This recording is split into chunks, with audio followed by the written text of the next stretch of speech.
منذ أن أدرك الإنسان مفهوم الوقت وأن الحاضر والماضي شيئان مختلفان، بدأ يسعى لمعرفة الوقت باستخدام وسائل مختلفة، وعمل على تطويرها وتحسينها إلى أن اخترع الساعة. فالساعة هي أداة معرفة الوقت وقياسه، ولا يمكن القول بأن هناك مخترعا وحيدا اخترع الساعة. أهلا بكم. في هذه الحلقة سوف نتكلم عن الساعة ومن الذي اخترعها وما هي أنواعها. وقبل أن نبدأ لا تنسوا وضع لايك والاشتراك في القناة وتفعيل زر الجرس ليصلكم كل جديد.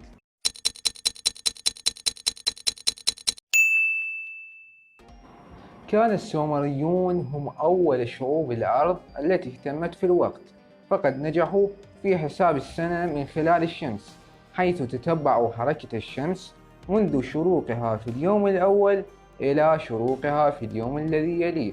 وتبعا لذلك قسموا العام إلى 12 شهرا، واعتمد المصريون على القمر لتحديد الزمن، وبالتالي قسموا العام إلى 365 جزءا، وهو المعروف حاليا بعدد أيام السنة. وهناك 6 أنواع من الساعات. أول نوع هي الساعة الشمسية. أن تقسيم الأيام إلى ساعات لم يكن يخطر على بال البشر إلا منذ ما يقارب 4000 سنة مضت، فقد تم تقسيم اليوم إلى 24 ساعة عن طريق البابليين، وهم الذين ابتكروا الساعة الشمسية، التي كانت عبارة عن دائرة عليها علامات محددة تبين الساعات بين شروق الشمس وغروبها. وفي وسط هذه الدائرة تنغرس ساق خشبية يقع ظلها على العلامات المرسومة، ومع حركة الشمس عبر السماء يتحرك ظل الساق ويشير إلى الوقت. ثاني نوع الساعة المائية.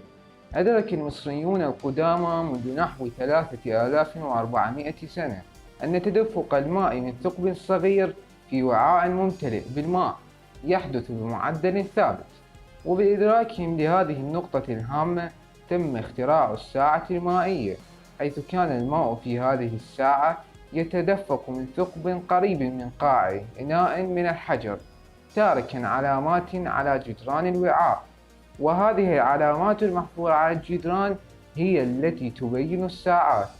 ثالث نوع الساعة الرملية. هي أداة لقياس الوقت تتكون من كرتين أو حجرتين من الزجاج فوق بعضهما متصلتين بفتحة ضيقة، وتكون الكرة العليا مليئة بالرمل الناعم الذي يتسرب إلى الكرة السفلى، ويمكن قلب الساعة عندما تمتلئ الكرة، ويعتبر الوقت الذي تحتاجه الكرة العلوية لتغدو فارغة مقياسا للوقت. رابع نوع الساعة الميكانيكية. منذ ما يقارب 700 عام ظهرت الساعة الميكانيكية في أوروبا، حيث كانت هذه الساعة قائمة في عملها على استخدام أوزان هابطة وصاعدة لمعرفة الوقت المنقضي، وذلك عن طريق أحد التروس الذي يتحرك باستمرار حتى يطلق رنين الجرس. خامس نوع الساعة البخورية. عرف هذا النوع الغريب من الساعات في الصين واليابان، وذلك في القرن السادس للميلاد، وبقي مستخدما حتى بدايات القرن العشرين. وكانت هذه الساعة مكونة من عصا بخور له قياسات محددة، إضافة إلى وجود مجرى محفور كالمتاهة يحتوي على عدة أنواع من البخور، وبإشعال عود البخور من طرفه فإنه لن ينتهي إلا بعد مرور الساعة، وعندما تتغير رائحة البخور يدرك الناس أن ساعة من الزمن قد مضت. سادس نوع الساعة الشمعية. هي شمعة تحمل علامات بأبعاد متساوية عادة مع الأرقام، واحتراقها يشير إلى مرور فترة من الزمن، مع أنها لم تعد تستخدم في هذه الأيام.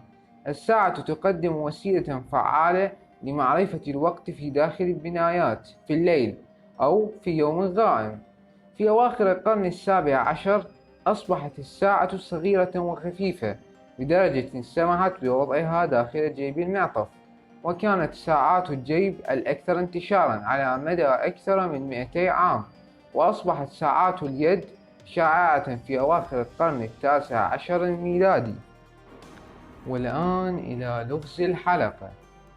اللغز يقول: قبل 4 ساعات من الآن كانت الساعة بينها وبين 4 صباحا مثل ما بينها وبين 4 مساء في نفس اليوم، فكم الساعة الآن؟ أمامكم 30 ثانية لكي تفكروا.